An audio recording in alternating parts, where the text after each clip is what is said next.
అయితే లోక్సభలో కొత్త ఆదాయ పన్ను బిల్లట, వేతన జీవుల్లో ఉత్కంఠ. తర్వాత మోడీ సర్కార్పై రేవంత్ పోరు. One nation one election delimitation ఎజెండాతో మోడీ ముందుకు సాగుతున్నారు. తలసరి ఆదాయం ఎక్కువగా ఉన్న రాష్ట్రంగా తెలంగాణ రాష్ట్రం పూర్తి స్థాయిలో అభివృద్ధి చెందుతుంది. 1 ట్రిలియన్ ఎకనామీ లక్ష్యంగా కార్యాచరణ. తెలంగాణలో పెట్టుబడులు పెట్టేందుకు దిగ్గజ సంస్థలు ముందుకు వస్తున్నాయి. సీఎం రేవంత్ 10 ఏళ్లు తెలంగాణను పాలించిన బీఆర్ఎస్ 25,000 కోట్ల పెట్టుబడులు తెచ్చింది. 14 నెలల వ్యవధిలోనే కాంగ్రెస్ ప్రభుత్వం 1,82,000 కోట్ల పెట్టుబడులు తీసుకొచ్చిందని చెప్పి సీఎం గారు చెప్తా ఉన్నారు. అలాగే కేంద్ర ప్రభుత్వం సహకరించకుండా తెలంగాణ అభివృద్ధిలో దూసుకుపోతా ఉంది. హైదరాబాద్ నగరాన్ని క్లీనెస్ట్ సేఫెస్ట్ సిటీగా అభివృద్ధి చేస్తున్నామని చెప్పి రేవంత్ రెడ్డి గారు చెప్తా ఉన్నారు. అయితే మోడీ సర్కార్పై రేవంత్ పోరు చేస్తూ ఉంది. మనకు రావాల్సిన హక్కులు సాధించుకోవడానికి మేము కృషి చేస్తూ ఉన్నాం, కొట్లాడుతూ ఉన్నాం అని చెప్పింది. అలాగే గత 10 ఏళ్ల కాలం లోపల వాళ్ళు 25,000 పెట్టుబడులు తీసుకొచ్చి మనం కూడా గూగుల్ తల్లిని అడిగినట్టయితే అలా కనబడుతూ ఉంటుంది. ఇంతకుముందు వాళ్ళు వెళ్ళి ఎన్ని తీసుకొచ్చారని. అయితే మన ఇప్పుడున్న రేవంత్ రెడ్డి గారు పోయి 1,80,000 కోట్లు తీసుకొచ్చి రావడం జరిగింది. దానివల్ల 49,500 మందికి ఉద్యోగాలు కూడా వస్తాయని చెప్పి కూడా మనం చదివినట్టుగా వార్తా కథనంలో రావడం జరిగింది. రైట్ బ్రదర్, అయితే దీని మీద మీ అభిప్రాయం ఏంటంటారు? అంటే వాస్తవానికి అంటే రాష్ట్ర ప్రభుత్వం రేవంత్ అన్న చాలా ప్రయత్నం చేస్తున్నాడు. అంటే అక్కడ పెట్టుబడులు పెట్టడానికి కానీ బయట దగ్గర నుంచి ఖచ్చితంగా రేవంత్ రెడ్డిపై తెలంగాణ ప్రజలకు కానీ కాంగ్రెస్ పార్టీకి కూడా పూర్తి నమ్మకం ఉంది. కానీ కేంద్ర ప్రభుత్వమే సౌతి ప్రేమ చూపెడుతుంది మన రాష్ట్రంపై. మనం చరిత్రలో 8 మంది ఎంపీలకు కేంద్రానికి ఇవ్వడం జరిగింది. అంటే బీజేపీ ఎంపీలు ఉండగా కూడా మనకు మన బడ్జెట్లో మనం చూడటం జరిగిందన్న. అంటే వాళ్ళు ఇక్కడ ఇంకా మేము అధికారంలో రావాలి, తెలంగాణ రాష్ట్రాన్ని మా చేతిలో రావాలని కోరుకుంటారు. కానీ ఆ కోరుకునే సమయంలో ఇక్కడ అభివృద్ధిపై కూడా మీ దృష్టి ఉండాలి కదా. ఇక్కడ ఖచ్చితంగా మీరు ఇక్కడ 8 ఎంపీలు మీకు ఇచ్చినప్పుడు మీ పార్లమెంట్ పరిధిలో మీ జనాలకి ఏం చెప్తారు? మిమ్మల్ని బీసీ బిడ్డలు ఉన్నారు, రెడ్డిస్ ఉన్నారు, అన్ని కులాల వాళ్ళు ఉన్నారు మీరు. కానీ కేంద్రం దగ్గర ఎందుకు మాట్లాడతలేరు ఈ తెలంగాణ రాష్ట్రానికి వచ్చే హక్కులను? ఇప్పుడు మనమైతే తెలంగాణ రాష్ట్రం నుంచి వాళ్ళకి పన్ను రూపకంగా ఒక ఆదాయం అయితే ఇస్తున్నాం కదా. ఆ ఆదాయం ప్రకారం మాకు కూడా వాటా రావాల్సిందే కదా. అంటే ఇంకా మనం తెలంగాణ రాష్ట్రానికి మాత్రం కేంద్ర ప్రభుత్వం ఇది దాదాపు గత 10 సంవత్సరాలు చూసినాం, ఇప్పుడు ఈ సంవత్సరం కూడా చూస్తూ ఉన్నాం. కానీ తెలంగాణ రాష్ట్రానికి మాత్రం ఎలాంటి బడ్జెట్ మాత్రం కేటాయించకపోవడం, మెజార్టీగా మా దగ్గర నుంచి తీసుకునే పన్నులు మాత్రం ఆ రకంగా కూడా మెజార్టీ కేటాయించకపోవడం చాలా బాధాకరమైన విషయం. నేను మీ ద్వారా తెలియజేసేది ఒకటే, మా రాష్ట్రంలో ఉన్న ఎంపీలకు కానీ ఇక రాష్ట్ర అధ్యక్షులు కూడా ఒక ఎంపీ మంత్రిగా ఉన్నారు, మరి ఇక్కడ నుంచి 2 మంత్రులను కూడా ఇవ్వడం జరిగింది. దయచేసి ఇప్పటికి కూడా మీరు దృష్టి పెట్టాల్సిన అవసరం ఉంది. తెలంగాణ రాష్ట్ర ప్రభుత్వం కాంగ్రెస్ పార్టీ అయిన మీరు ఇంకా ఈ తెలంగాణలో అధికారంలో రావాలనే ఆలోచనతో తపనతో అంటే ఏదో దారిలో పీఠం మీద ఎక్కాలనే ప్రయత్నాలు మాత్రం జరుగుతున్నాయి. తెలంగాణ రాష్ట్రంలో పీఠం మీద ఎక్కాలనే ప్రయత్నాలు జరుగుతున్నాయి. అంటే మీ దగ్గర ఉన్న ధనబలం కానీ ఇంకా అధికార బలంతో కానీ నేనేమంటాను, మీరు పీఠం మీద ఎక్కడానికి మాకు ఎలాంటి అభ్యంతరం లేదు. ఆ సమయం వస్తే ఎక్కుతారు కావచ్చు. కానీ ఎక్కాలంటే ఏం చేయాలి? మనం అక్కడి నుంచి మనకు వచ్చే ఆదాయము, మనకు వచ్చే ఫండ్ తీసుకొని వచ్చి తెలంగాణ రాష్ట్రాన్ని అభివృద్ధి తీసుకునే బాధ్యత మీపై ఉన్నది. మరి ఎందులో యువతకు ఉద్యోగాలు ఇప్పించే బాధ్యత కూడా కేంద్ర రాష్ట్ర ప్రభుత్వంపై ఉన్నది. రైట్, అయితే మీరు అన్నది కరెక్టే. కానీ ఉద్యోగాలు అన్నారుగా, మరి ఇక్కడ చెన్నూరు నియోజకవర్గం తీసుకుంటే గెలిచే ముందు వివేక్ వెంకటస్వామి గారు 40,000 ఉద్యోగాలు ఇస్తా అన్నారు. సంవత్సరాల కాలం దాటిపోతూ ఉంది. చాలామంది అడుగుతూ ఉన్నారు 40,000 ఉద్యోగాలు ఎటువైనా అని. దీనిపై మీ అభిప్రాయం, మీ ఎమ్మెల్యే గారు మీరు అడగట్లేదా? మరి అంటే ఇంకోటి, జైపూర్లో పవర్ ప్లాంట్ కూడా మీ దగ్గరనే ఉంది అవునా? అనేక ఉద్యోగాలు కల్పించే అవకాశం కూడా అక్కడ ఉంటుందని వీరికి నాకు కూడా తెలియదు. ఒకవేళ ఉండే అంటే ఎందుకోసం జరుగుతూ ఉంది, ఆగుతున్నారు? అంటే వాస్తవం అరుణ్ భాయ్, అంటే ఎమ్మెల్యే గారు ఎమ్మెల్యే ఎలక్షన్, దాని తర్వాత ఎంపీ ఎలక్షన్, అంటే ఎన్నికల్లో కొంత ఇదైంది. ఖచ్చితంగా మాట ఇచ్చారు, మాకు కూడా పూర్తి నమ్మకం ఉంది. పవర్ ప్లాంట్లో కూడా ఒక 8 మెగావాట్స్ పవర్ ప్లాంట్ ఇంకా కొంత వర్క్ నడుస్తుంది. అదొక 5-6 నెలలు అయితే అది కూడా పూర్తి అవుతుంది. ఖచ్చితంగా దానిపై ఆలోచన ఉంది. అంటే ఎమ్మెల్యే గారికి పూర్తిగా ఇక్కడ అంటే ఎమ్మెల్యే గారికి ఎందుకంటే తెలంగాణ రాష్ట్రం వచ్చిన తర్వాత వాళ్ళకి అధికారంలో లేకుండా ఎంతో ఇబ్బందుల పాలయ్యారు. అంటే టీఆర్ఎస్ పార్టీ వాళ్ళకి ఇచ్చేసింది. కేసీఆర్ ఎంతో మోసం చేసిండు, కానీ వాళ్ళకి ఖచ్చితంగా తపన ఉంది. అంటే ఎమ్మెల్యే గారికి ఒక తపన ఉంది. పెద్దపల్లి సంవత్సరంన్నర అయిపోయింది కదా, వాస్తవంగా అంటే సంవత్సరంన్నర అయింది. అంటే యువత కూడా అంటే రోజు రోజు దినదిన గణనలాగా యువత పరిస్థితి దారుణంగా ఉంది. కొంత ప్రజల కొంత ఇబ్బందికరమైన విషయం ఉంది, కాదనడం లేదు. కానీ ఎందుకు మరి సమస్యలన్నిటి ఎమ్మెల్యే గారి దృష్టికి ఎందుకు తీసుకుపోవట్లేదు మరి మీలాంటి సీనియర్ నాయకులు? లేదన్న, అంటే ఎమ్మెల్యే గారి దృష్టికి తీసుకోవడం జరుగుతుంది. ఎమ్మెల్యే గారు కూడా దానిపై అంటే పవర్ ప్లాంట్ అధికారులతో, సింగరేణి అధికారులతో కానీ, ఇప్పుడు మా దగ్గర ఓపెన్ కాస్ట్ కానీ పవర్ ప్లాంట్ సుమారు ఇప్పుడు ఓపెన్ కాస్ట్లో మేము దాదాపు ఎన్నికలు అయిన కాడ నుంచి ఎంత లేకపోయినా 60-70 మంది ఇందారం ఓపెన్ కాస్ట్లోనే మేము ఇప్పించడం జరిగిందన్న. పవర్ ప్లాంట్లో చాలా తక్కువ, అంటే పవర్ ప్లాంట్ వాస్తవానికి అయితే కొంత తక్కువ మంది ఎక్కడం జరిగింది అక్కడున్న విలేజర్స్ వాళ్ళకు. కాకపోతే ఇంకా ఇవ్వాల్సిన అవసరం ఉంది, నేను కాదంటం లేదు. ఇది ఖచ్చితంగా మనం రాజకీయాలు పార్టీల కోసమో నాయకుల కోసమో స్వార్థం కోసం రాజకీయాలు చేయడానికి సిద్ధంగా లేను. ఖచ్చితంగా మా ఎమ్మెల్యే గారు, మా ఎంపీ గారు దానిపై అంటే ఖచ్చితంగా దృష్టి పెడతారు, ఖచ్చితంగా చేస్తారనే నమ్మకం ఉంది. కానీ ఇప్పటివరకు అయితే కొంత ఇబ్బందికరమైన విషయం ఉన్నది వాస్తవం. ఇప్పుడు ఇంకోటి, ఇప్పుడు నార్మల్గా ఎమ్మెల్యే గారు వచ్చినాక వారానికి ఒకటో రోజు 2 రోజులు ఇక్కడికి వస్తారు. ఇక ఈ మధ్యలో అయితే దావతులు అంటే పెళ్ళిళ్ళకి కానీ అవిడికే ఆ షెడ్యూల్ మొత్తం చూసినట్టయితే 2 ప్రజల దగ్గరికి 4 షెడ్యూల్ పెళ్ళిళ్ళకి కానీ అవిడికి పోతూ ఉన్నారు. అంటే పోవద్దని నేను చెప్పట్లేదు, మళ్ళీ వేరే ఉద్దేశం కాదు. అయితే ఇక్కడ పోతూ ఉన్నారు. కానీ మరి ప్రజల సమస్యల కోసం ఒక 2 రోజులు నేను ఆఫీసులో ఉంటా కలవడానికి రండి, ప్రజలకు ఎందుకు పిలుపునివ్వలేకపోతారు మీరు? లేదన్న, అంటే వాస్తవానికి అంటే ఇప్పుడున్న పరిస్థితి అర్థమైంది. అంటే నేనేమంటానంటే ఎమ్మెల్యే గారు రావటం కొంత అంటే మన కార్యకర్తల ఇళ్ళకి కానీ కార్యక్రమాల ఫంక్షన్లకు కానీ అట్లాంటి కార్యక్రమం పోవటం జరుగుతుంది. అంటే కార్యకర్తలతో ప్రతిపక్ష నాయకులు ఇచ్చినా పోవాల్సిందే. కానీ ప్రజలకు టైం ఎప్పుడు ఇస్తున్నారు అంటున్నా. అంటే ప్రజలు వచ్చి ఎప్పుడు ఎమ్మెల్యే గారితో పొద్దున 6 గంటలకు వచ్చి సాయంత్రం 6 గంటల వరకు కూడా అక్కడనే భోజనం చేసి ఎమ్మెల్యే గారితో కులంకుశంగా మాట్లాడి మా సమస్యలు ఇవన్నీ చెప్పుకునే సందర్భం ఎప్పుడు వస్తుందని అడుగుతున్నా. వస్తాను అంటే ఎందుకంటే ఇప్పుడున్న పరిస్థితుల్లో అంటే తెలంగాణలో వాడివేడి రాజకీయాలు అంటే మన బీసీ వర్గీకరణపై, మన ఎస్సీ వర్గీకరణపై ఆ విషయాల్లో కొంత అటు టైం కేటాయించడం జరుగుతుంది. రెండోది సరే ఢిల్లీ ప్రయాణం కూడా, ఎందుకంటే వాస్తవానికి వాళ్ళు మొదటిసారి మంత్రి పదవి రావాల్సిన క్యాండిడేట్ రాలేకపోయింది కాబట్టి దానిపై కూడా కొంత ఇది ఉంది. కాకపోతే ఖచ్చితంగా అంటే అతి త్వరలో ఖచ్చితంగా ఇక్కడ మంచాల అంటే ఇప్పటికి కూడా మంచాలు వచ్చినప్పుడన్నా ఎమ్మెల్యే గారు మంచాలు వచ్చినప్పుడు పొద్దున మార్నింగ్ వాక్లో సుమారు దాదాపు 100 నుంచి 200 మంది మన నియోజకవర్గ స్థాయి నాయకులు కానీ ప్రజలు కానీ అక్కడ స్వేచ్ఛ ఉంది. నార్మల్ ఏంటంటే ఇప్పుడు ఒక చెన్నూరు మనది మారుమూల చెన్నూరు నియోజకవర్గం మారుమూల ప్రాంతం. అర్జున్ మన నార్మల్గా కోటబెల్ దాకా వస్తుంది. కోటబెల్లో ఒక మండలం ఉంది. అతను పొద్దున 6 గంటలకు 7 గంటల బస్సు ఉంది అనుకోండి, వచ్చారు 9 అవుతుంది. అప్పటికి ఎమ్మెల్యే గారు రెడీ బయటకు వెళ్ళిపోయారు. సాయంత్రం వరకు అతను రెడీ చేస్తారు. ఇంకోటి ఇక్కడ ఎమ్మెల్యే గారు ఎప్పుడు వచ్చినా అంటే మంచిర్యాల మార్నింగ్ టైంలో ఇక్కడ మందమారి కానీ జైపూర్ మండల్, భీమార మండల్ వాళ్ళు కూడా రావడం జరుగుతుంది. కాకపోతే చెన్నూరులో కూడా అప్పుడప్పుడు మార్నింగ్ వాక్లో అక్కడ కేటాయించడం జరుగుతుంది. అంటే మీరు కూడా గమనించాలి, చూడాలి. ఎమ్మెల్యే గారు చెన్నూరులో కూడా కేటాయించడం జరుగుతుంది. అక్కడ మార్నింగ్ వాక్లో కూడా అక్కడ కూడా ప్రజలకు మరి వచ్చినప్పుడల్లా సాయంత్రం పూట అయినా చెన్నూరులో ఖచ్చితంగా 2-3 గంటలు క్యాంప్ ఆఫీసులో ఉండటం జరుగుతుంది. కాకపోతే మీరు అన్నట్టు ఖచ్చితంగా నేను ఫలానా టైంకు ప్రజలకు కలుస్తా అనేది ప్రజల దృష్టికి ఒక సమాచారం ఇచ్చి టైం కేటాయించాల్సిన అవసరం ఉంది అనేది మీరు అనేది 100% కరెక్ట్. అతి త్వరలో ఆ కార్యక్రమం కూడా జరుగుతుందని చెప్పి నేను భావిస్తున్నాను. ఎందుకంటే 6 నెలల వరకు జరుగుతుంది ఆశించవచ్చు. 6 నెలల వరకు ఖచ్చితంగా దానిలో 6 నెలల వరకు అంటున్నా, ఖచ్చితంగా దాని లోపు జరుగుతుందని నేను భావిస్తున్నాను. రైట్. నెక్స్ట్ వచ్చి కౌంట్ డౌన్ షురు. గ్రేటర్ పీఠం నిలిచిన బిగ్ ట్విస్ట్. ఆసక్తికరంగా మారుతున్న గ్రేటర్ రాజకీయం అట. నేటితో గ్రేటర్ పాలక మండలి 4 ఏళ్ళట. బీఆర్ఎస్కు ధీటుగా రేవంత్ యాక్షన్ ప్లాన్. బీఆర్ఎస్ క్యాంపులో ఆసక్తికర పరిణామాలు. అవిశ్వాస తీర్మానం ప్రతిపాదిస్తారో సాధ్యమేనా? గ్రేటర్లో కీలకంగా పార్టీల బలాబలాలట. ఇక రాబోయే కాలంలో అది గ్రేటర్ ఎన్నికలు కూడా జరుగుతాయి. అది ఇప్పుడు పెట్టి కూడా లాభం లేదు. ప్రజలకు కేసీఆర్ గేర్ మార్చిన మాజీ సీఎం. ఆపరేషన్ షురు బిగిటర్నట.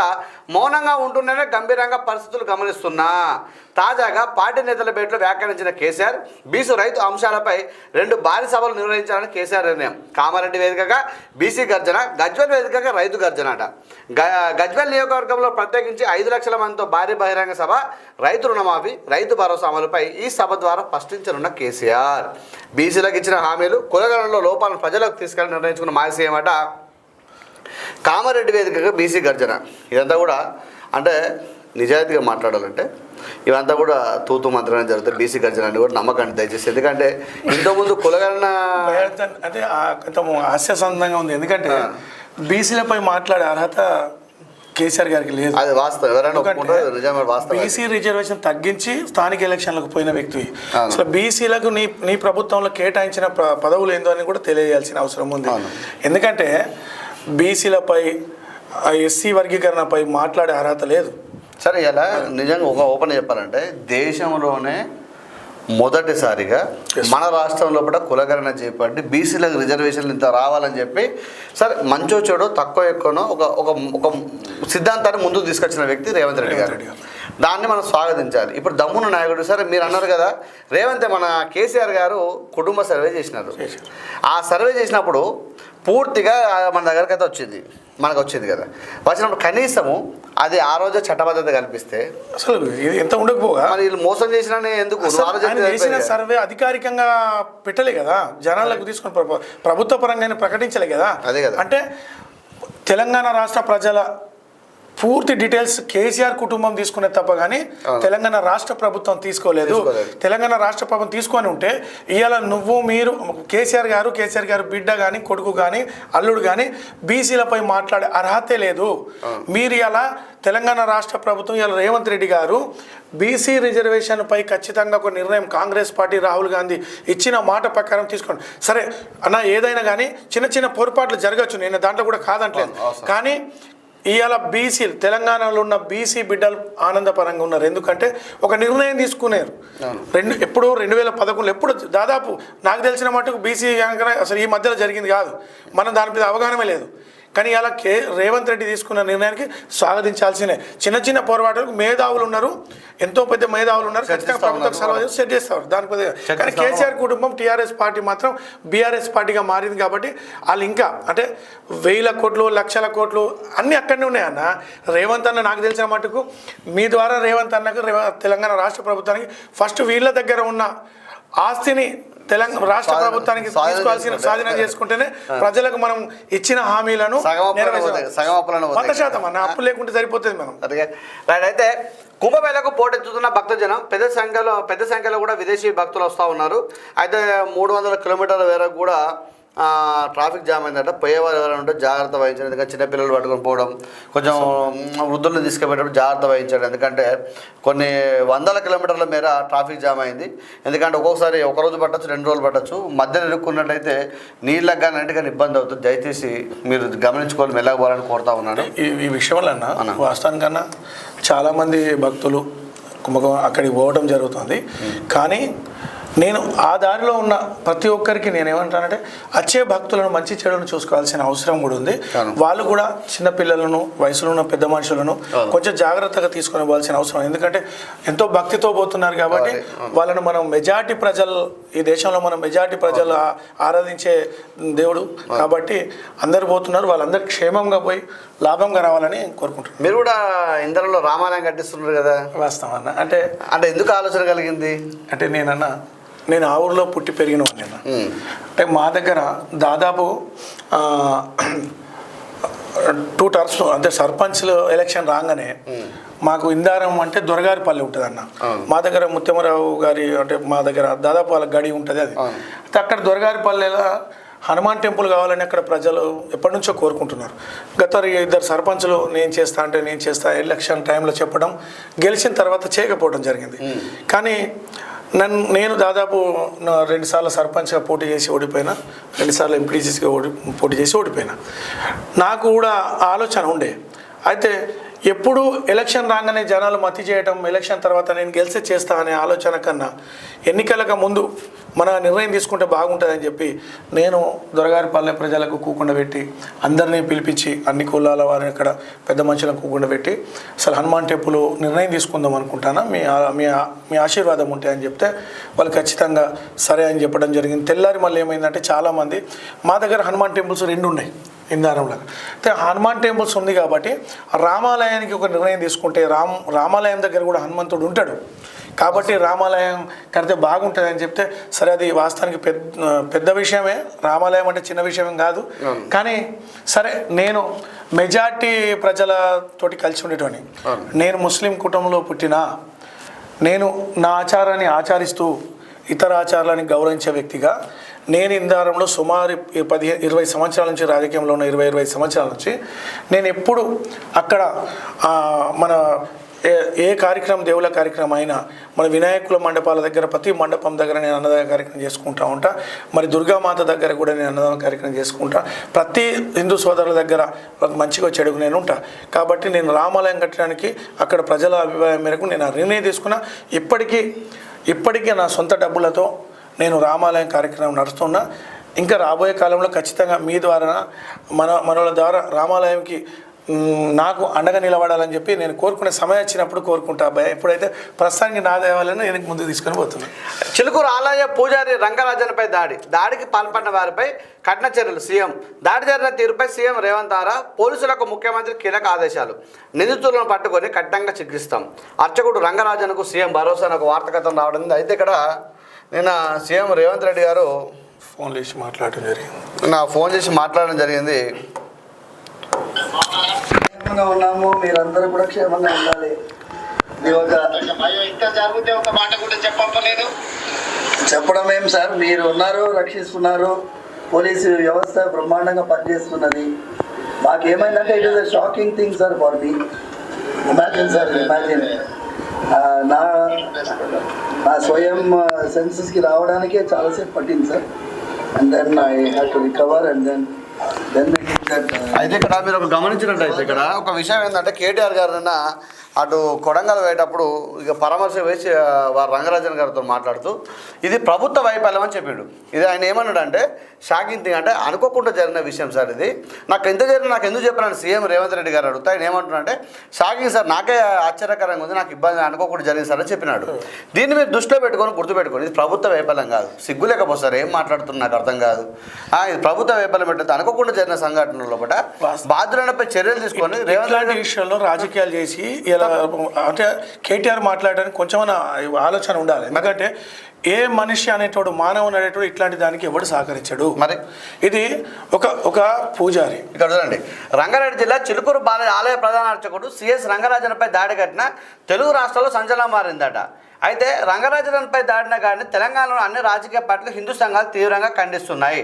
రంగరాజన్పై దాడి అత్యంత దుర్మార్గమని రాష్ట్రంలో శాంతి భద్రతలు ఇక్కడ నాకు అర్థం కాదు. శాంతి భద్రత లేకపోతే ఇలా కేటీఆర్ గారు మొన్న కవితమ్మ కూడా 5-6 కిలోమీటర్ల ర్యాలీ తీస్తున్నారు. వీళ్ళు పోతారు పోలు చల్లించుకుంటే ఒక 100,000 మంది ర్యాలీ తీస్తారు. మరి వీళ్ళ మీద దాడి జరుగుతుంది ఎందుకు? మరి శాంతి భద్రతలు విఘాతం కలిగిస్తారని చెప్పి వీళ్ళ మీద జరిగినప్పుడు కదా ఇది కావాల్సుకున్నాను. అంటే టీఆర్ఎస్ పార్టీ కూడా ఇట్లాంటి ఇష్యూను ఇచ్చేసి జనాల్లో ఏదో మెప్పు పొందాలని, కానీ ఇట్లాంటి వాటికి ఏ వ్యక్తి కూడా నేనైతే అంటానా రాష్ట్ర ప్రభుత్వం ఖచ్చితంగా వారిపై దాడి చేసిన వారిపై ఖచ్చితంగా కఠినమైన చర్యలు తీసుకోవాల్సిందే. ఇట్లాంటి వారిని ఎవరిని క్షమించాల్సిన అవసరం లేదు. అది పూజారి భయ్, ఆయన దగ్గర 100 మంది 1000 మంది మనం వారి ఆశీర్వాదం తీసుకోవడానికి పోతాము. అట్లాంటి వ్యక్తిని మనం అసలు ఆలోచనతోటి కూడా ఆయనపై చెడుగా మాట్లాడటానికి ఆస్కారం ఉండదు.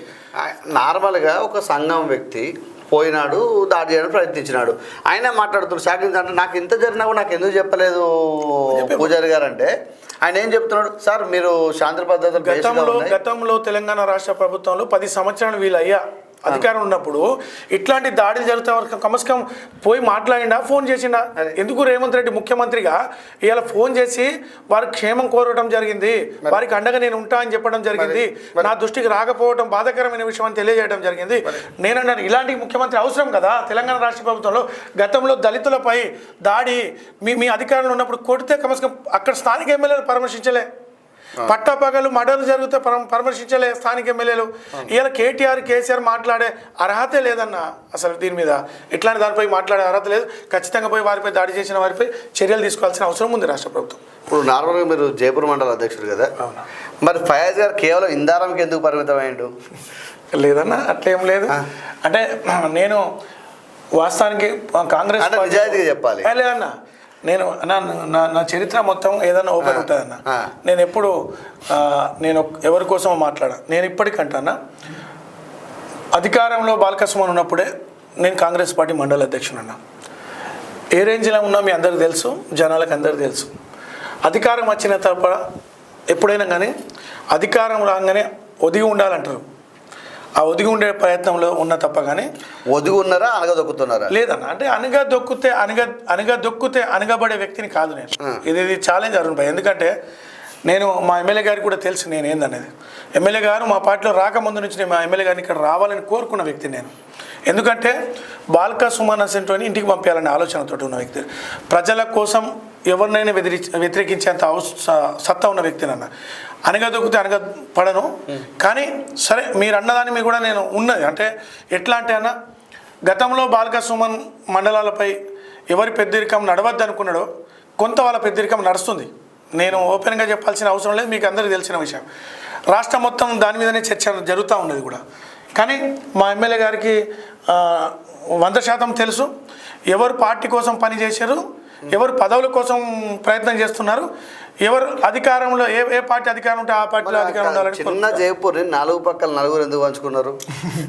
అయితే అన్న, అంటే వాస్తవానికి ఏంటంటే ఇక్కడ కాంగ్రెస్ పార్టీ నుంచి నేను మరి ఇంకో నాయకుడు జిల్లా జనరల్ సెక్రటరీగా, మరి అదేవిధంగా అంటే గతంలో ఉన్న సీనియర్ నాయకుడిగా టీఆర్ఎస్ పార్టీ నుంచి కాంగ్రెస్లోకి వచ్చిన ఇంకో నాయకుడు, మరి సారెంబడి ఉన్న ఇంకో నాయకుడు, పార్టీలో బీజేపీ పార్టీలో మండల అధ్యక్షుడు ఉన్న ఇంకో నాయకుడు, అందరం ఒక స్థాయి నాయకులు ఉన్నాం. కాబట్టి ఎమ్మెల్యే గారు ఏమన్నారంటే, ఫయాజ్ మనకున్న 20 గ్రామ పంచాయతీలు మనిషికి 5 పంచుకోమని. అంటే అట్లాగా అంటే ఖచ్చితంగా ప్రజల అక్కడ ఉన్న స్థానిక సమస్యలు కానీ అందించాలంటే మీరు కలిసి ముందుకు పోవాలనే ఆలోచన తప్ప కానీ ఏదో దాన్ని పెద్దగా పట్టించుకోవాల్సిన అవసరం లేదు అన్నట్టు. పార్టీ ప్రెసిడెంట్గా నా గౌరవం మాత్రం ఎక్కడ ఇది లేదు. మీ గౌరవం తగ్గుతలేదు కానీ కాకపోతే మీరు కేవలం ఇంధనం పరిమితమై అంటే ఇటుపక్క అంటే మిగతా 5 గ్రామాలు పంచుకున్న కాడికి ఎందుకు పోవట్లేదు అని అడుగుతా ఉన్నాను. అయితే లేదన్న, అన్ని గ్రామాల్లో నాకు పార్టీ ప్రెసిడెంట్గా నా గౌరవం ఉంది, నా హక్కు ఉంది, నేను మాట్లాడే హక్కు ఉంది. కాకపోతే నేను మండల పూర్తిగా ఎందుకు సమయిస్తలేనంటే నాకు వాస్తవానికన్నా నా గ్రామం పైన ఎక్కువ దృష్టి ఉంది. నా గ్రామాన్ని ఏదో చేయాలనే తపన ఉంది నా గ్రామంలో. కాబట్టి కొంత నా సమయం ఎక్కువ గ్రామంలో కేటాయిస్తాను. ఒక పాయింట్ చెప్పినారు బాల్కా సుమన్ గారు, అంటే కొంతమంది ఆధిపత్యం నడవద్దని తొక్కుబడేసినాడు. ఇప్పుడు వివేక్ సార్ వచ్చిన తర్వాత చెప్పకనే చెబుతూ కొంతమంది ఆధిపత్యం మొదలైంది జిల్లా మన నియోజకవర్గం అని చెప్పినారు. అంటే చూడన్న, బాల్కా సుమన్కు వివేక్ సార్కి భూమికి ఆకాశానికి ఉన్నంత తేడా ఉంటుంది. ఈ మంచి వ్యక్తికి ఆయన గుండాయిజానికి ఆయన దాదాగిరికి వివేక్ సార్ అట్లాంటి వ్యక్తి కాదు. కాకపోతే మేము కూడా ఒప్పుకుంటాం, వివేక్ సారు అందరినీ కలుపుకునే పోయే వ్యక్తి. నేను పార్టీని పట్టుకొని ఉన్న ఆయనతోటి ఉన్న వ్యక్తి కూడా ఆయనకు అవసరమే. ఇంకో పార్టీ నుంచి ఆయన గెలుపు కోసం వచ్చిన వ్యక్తి కూడా అవసరమే. కాబట్టి అందరినీ సమన్వయంతో తీసుకొని పోయే ప్రయత్నం తప్ప కానీ పూర్తిగా ఆయన చేసినట్టు అనగదొక్కే ప్రయత్నంలో మాత్రం లేడు. కాకపోతే ఒకటి మాత్రం నిజం అన్న, మంచికి మంచిగా చెడుకు చెడు. తప్పు చేస్తా నేను వివేక్ సార్ పేరు చెప్పుకొని ఏదో తప్పు చేసి నా స్వలాభం చేసుకుంటా అంటే ఖచ్చితంగా ఊరుకునే వ్యక్తి కాదు వివేక్ సార్ గారు. ఆ విషయంలో మాత్రం నేను ఒప్పుకోగలుగుతా. అది నాతో సహా నేను పార్టీని పట్టుకొని ఉన్న వ్యక్తి అయినా పార్టీలో వచ్చిన వ్యక్తులైనా కానీ ఎవరైనా నాతో సహా వివేక్ సార్కు చెడు పేరు, ప్రభుత్వానికి చెడు పేరు వచ్చే పని చేస్తే ఖచ్చితంగా వాళ్ళని పక్కకు పెట్టే బాధ్యత సారే తీసుకుంటాడు. వాళ్ళు ఎడబెట్టాలో అన్నీ పెడతాడు. అది పూర్తి నమ్మకం ఉన్నది. పార్టీకి కానీ ఎమ్మెల్యేకి కానీ ప్రభుత్వానికి కానీ ఎలాంటి చెడు పేరు లేకుండా మా ప్రజలకు మమ్మల్ని నమ్ముకొని మమ్మల్ని ఆ సీటు మీద కూకుండా పెట్టిన ప్రజలకు ఖచ్చితంగా వాళ్ళకి మంచి జరిగేటట్టు మేము ముందుంటాం అన్న. ఇంకొక అడిగేది లోపల మాట్లాడదాం.